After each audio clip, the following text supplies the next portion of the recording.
3500 piece ইয়াবা tablet, 30টা 32টার মতো mobile phone মাদকের সাথে যেটা রিলেটেড, আর হচ্ছে আমাদের 2টা ল্যাপটপ, আর হচ্ছে আপনার ইয়াবার মতো এক ধরনের ট্যাবলেট পাই আপনার 300 মতো 600 পিসের মতো।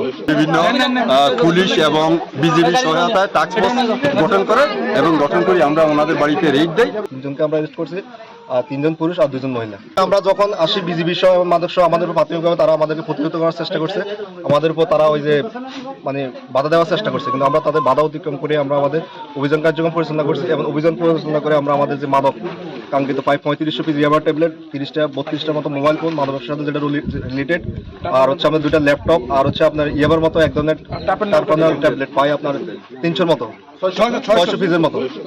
আর হচ্ছে আপনার এই যে সিসি ক্যামেরাগুলো দিয়ে তারা মাদক ব্যবসা করতো, এই মাদক ব্যবসাটা কন্ট্রোল করতো, এটাও আমরা এখানে জব্দ করেছি।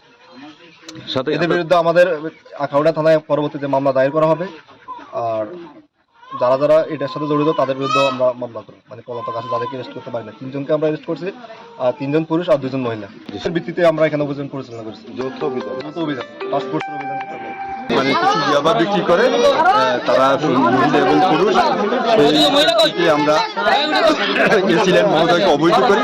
উনি বিভিন্ন পুলিশ এবং বিজিবি সহায়তায় টাস্ক ফোর্স গঠন করে এবং গঠন করি আমরা ওনাদের বাড়িতে রেড দেই এবং আমাদেরকে তারা প্রতিহত করার চেষ্টা করে, অনেক ধাওয়া করতেছে।